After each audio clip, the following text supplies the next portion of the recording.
Hello everyone, and welcome to English Corridor. Today is July 27th, 2026, and wherever you're listening from, thank you for spending a little part of your day with us.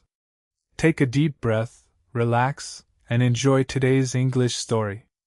Don't worry if you don't understand every single word. Just keep listening. Your English will improve naturally, one story at a time. Today's story is called The Stranger Who Changed My Life. Let's begin. Have you ever met someone for just a few minutes, but that meeting stayed in your mind forever? Sometimes life changes because of a decision. Sometimes because of hard work. And sometimes because of a complete stranger. 5 years ago, I believed my life was already planned. I had a steady office job in downtown Chicago. Every weekday looked almost exactly the same. I woke up at 6:30 every morning, made a quick breakfast, grabbed a cup of coffee, and rushed to catch the train before it became too crowded. People often say that routine makes life easier. Maybe they're right. But routine can also make you forget how exciting life once felt. Every morning, I saw the same faces on the train.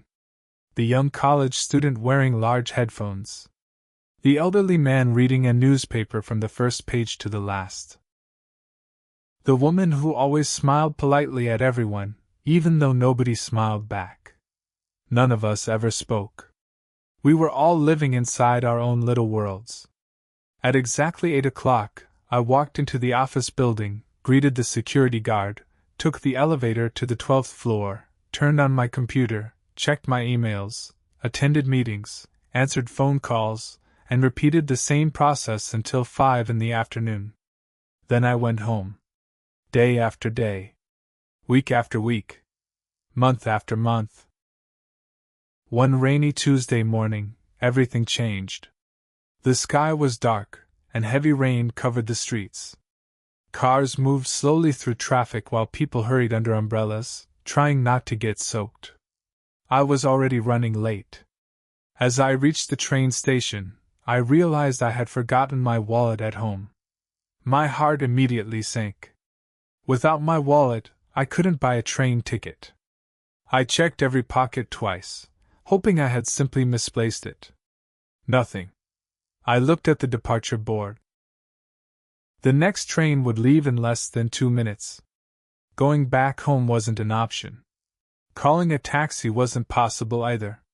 For a moment, I just stood there, completely unsure what to do. Then I heard a calm voice behind me. "Excuse me, are you okay?" I turned around. Standing there was an older man, probably in his late 60s. He wore a dark blue raincoat, carried an old leather bag, and held a black umbrella that looked almost as old as he was. His face was kind. Not the kind of face you notice because it's handsome. The kind you remember because it feels safe. I smiled awkwardly. "I forgot my wallet." He looked at the ticket machine, then back at me. "That happens more often than people admit." Before I could answer, he bought an extra ticket and handed it to me. I immediately reached into my empty pocket out of habit. "I'm so sorry," I said. "I don't have any way to pay you back." He simply smiled. "You don't owe me anything." I stared at him, confused. "No, really. Please give me your phone number. I'll send the money tonight." He shook his head. "I don't want the money." There was something unusual about the way he said it. It wasn't dramatic. It wasn't emotional. It sounded completely normal.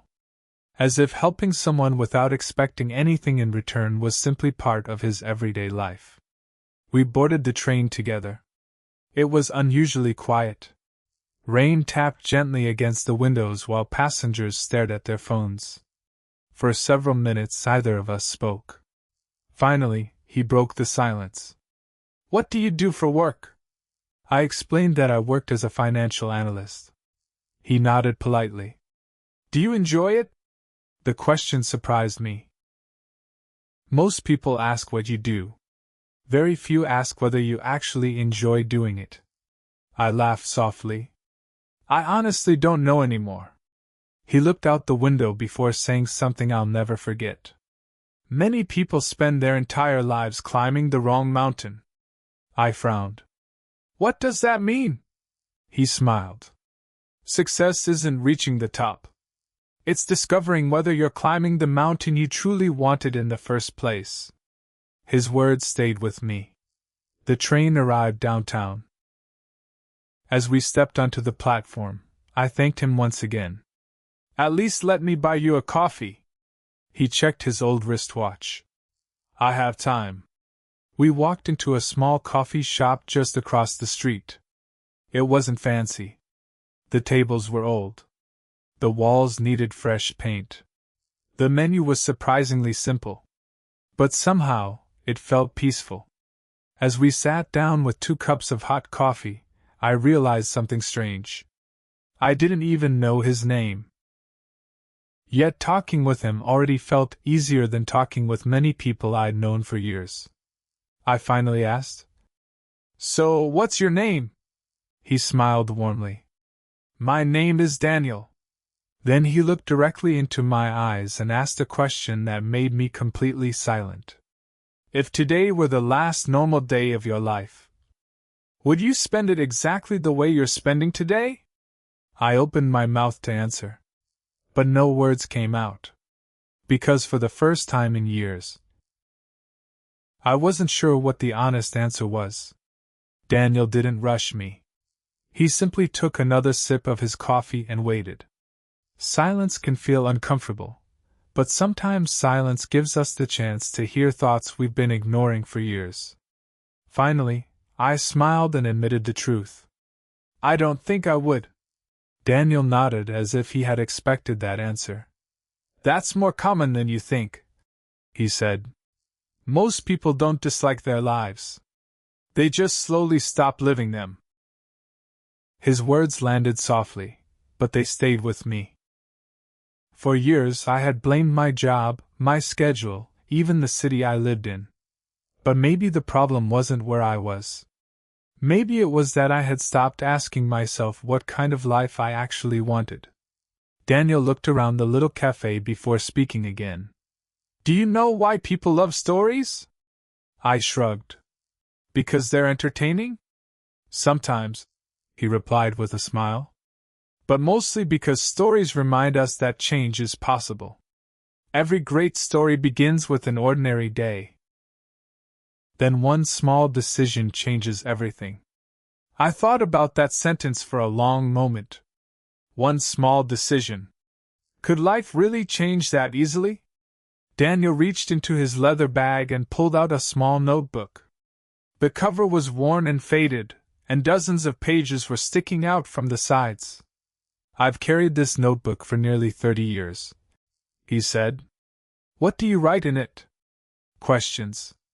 I laughed. Just questions? Yes. Answers change. Good questions stay valuable. He opened the notebook and turned it toward me. The first page contained only one sentence. What kind of person am I becoming? No long explanation. No complicated notes. Just one question. He flipped to another page. What made me smile today? Another page. Who did I help this week? Then another. What am I afraid to begin? Every page held a single question. Nothing more. It's interesting, I said quietly. It's life-changing, Daniel corrected gently. Questions guide attention. Attention shapes decisions. Decisions shape life. I couldn't stop looking at the notebook. For the first time in years, I felt something I hadn't felt in a long time. Curiosity. The rain outside had almost stopped. Sunlight slowly pushed through the gray clouds, filling the cafe with a warm golden light. Daniel checked his watch again. I should go. So soon? He smiled. We all have somewhere to be. Before standing up, he tore a blank page from the back of his notebook. He handed it to me along with a pen. Tonight, he said. Write one honest answer. To which question? He smiled. Create your own. Then he left. I watched through the cafe window as he disappeared into the busy streets of Chicago. I never expected to see him again. That evening, after returning home, I placed a blank piece of paper on my kitchen table. At first, I didn't know what to write. I stared at the empty page for almost 20 minutes. Then one question came into my mind. What would I regret if nothing changed during the next 5 years? The answer came almost immediately. I would regret never trying something different. I would regret staying comfortable instead of growing. I would regret allowing fear to make my decisions. When I finished writing, I felt strangely lighter. Nothing around me had changed. The apartment was the same. My job was the same. My salary was the same. But something inside me had shifted. The following morning, I bought a notebook.